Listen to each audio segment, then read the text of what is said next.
আসসালামু আলাইকুম। আপনারা দেখতে পাচ্ছেন এই যে পার্সেলটা চলে যাবে কুমিল্লা প্রায় ৫ কেজির মতো মাছ এখানে। ইব্রাহিম কুল মজুমদার তিনি নিজে মাছটাকে সযত্নে এই কাস্টমারের বাড়িতে পৌঁছে দেওয়ার জন্য কেরিং করতেছেন। তো দেখেন কতটা চমৎকারভাবে যত্ন সহকারে মাছটা ক্যারি করে দেয়। তো তিনি কাস্টমারের প্রতি খুবই আন্তরিক। তিনি নিজের প্রতি এতটা গুরুত্ব দেন না যতটা কাস্টমারের প্রতি গুরুত্ব দেন। তো তিনি চান যে মানুষের কাছে ভালো কিছু যাক, মানুষ ভালো কিছু পাক। এটাই তার দিন শেষে কামনা।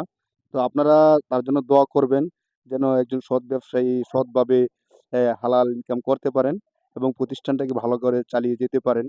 তো আপনারা যদি ভালো মাছটা চান বা ভালো কিছু চান তাহলে আপনারা ইব্রাহিম খলিল মজুমদার সাহেবের কাছে যোগাযোগ করতে পারেন। সরাসরি এসেও নিয়ে যেতে পারবেন অথবা আপনারা যদি অর্ডার করেন তাহলে সযত্নে আপনাদের বাড়ি পর্যন্ত পৌঁছে দিবে ইনশাআল্লাহ।